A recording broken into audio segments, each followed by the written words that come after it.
방정환 선생은 학생 때부터 뜻을 같이 하는 친구들하고 활동도 열심히 했고, 그분이 20살 때부터 또 돌아가시는 30살 그 즈음까지 정말 자기를 다 불태우신 분이거든요. 그래서 저는 방정환 선생님이 물론 선생님 하는 이미지도 있지만 계속 영원한 젊은이로 기억이 되고 있습니다. 어린이라는 말을 처음 만든 분으로 유명하죠.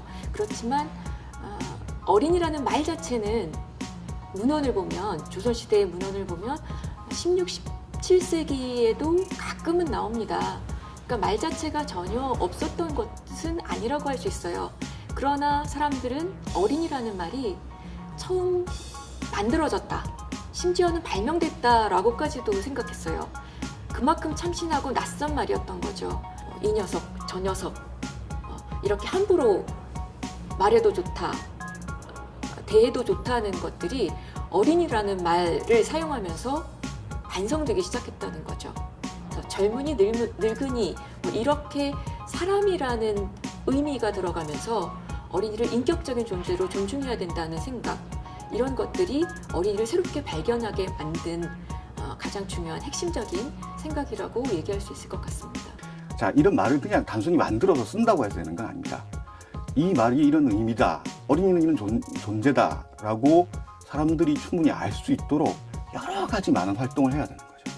그 활동들이 소년운동 또는 어린이운동이라고 하는 겁니다. 어린이날을 제정하는 건 이런 어린이의 의미를 사회적으로 확산시키기 위한 운동이라고 할 수 있는 겁니다. 아동문학, 어린이문학, 소년문학은 문학 작품, 동화를 통해서 어린이의 감성을 키우고 또 이 동화를 들려줌으로 해서 사회적으로도 어린이들에게 이런 꿈을 키워줘야 된다는 의식을 확산시키게 하는 운동이라고 할 수 있는 거죠. 그리고 이러한 운동은 당시의 사회가, 당시가 우리가 일본에게 주권을 빼앗긴 식민 상황이었다는 점에서 굉장히 더 큰 의미를 가집니다. 자, 일본 제국주의가 제도권 교육을, 학교 교육을 모두 장악하고 있거든요. 그러니까 우리는 민족 교육을 할 장소가, 공간이 없는 거죠. 그러면 민족의 미래, 민족의 장래로서 어린이들의 의식을 개발하고 키워주는 역할, 이게 또 어린이 운동에서, 당시 어린이 운동에서 주도해야 되는 것이고, 어떤 면에서 보자면 방정환 선생님이 어린이 운동을 그토록 열심히 했던 이유는 바로 이렇게 일제가 장악하고 있는 학교 교육이 다 하지 못하는 역할을 민간 분야에서 사회적인 운동을 통해서 수행하고자 했던 것이죠.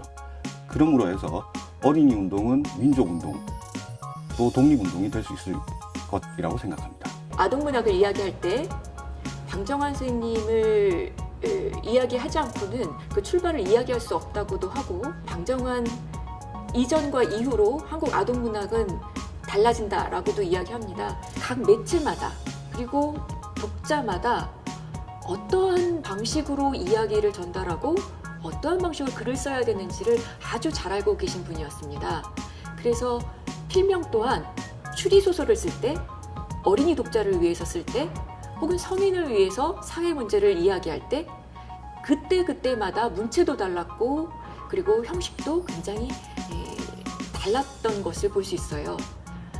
지금 같은 시대에 정말 원소스, 멀티 유즈한 그런 문화 콘텐츠가 필요하다 생각을 많은 분들이 하고 있는데, 이런 시대에 어쩌면 다양한 매체에 얼마나 새로운 전략들이 필요한가를 보여주는 작가로도 혹은 저자로도 방정환을 새롭게 볼 수 있다고 생각이 되는데요.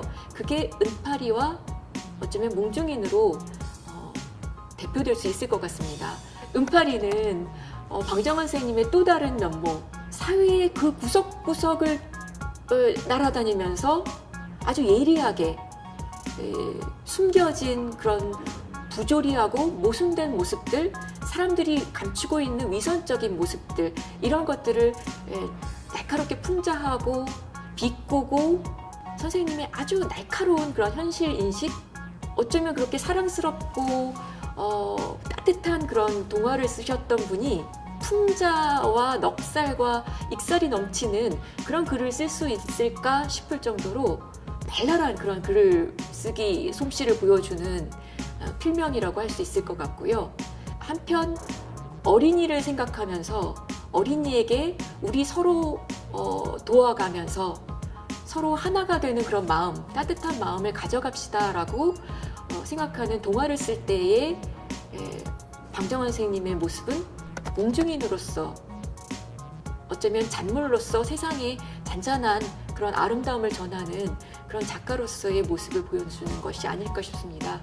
공중이는 이 세상에 어쩌면 어린이나라를 더 넓혀가자는 그런 동화 작가로서의 방정한 모습을 가장 잘 담은 필명이라고 할 수 있을 것 같습니다.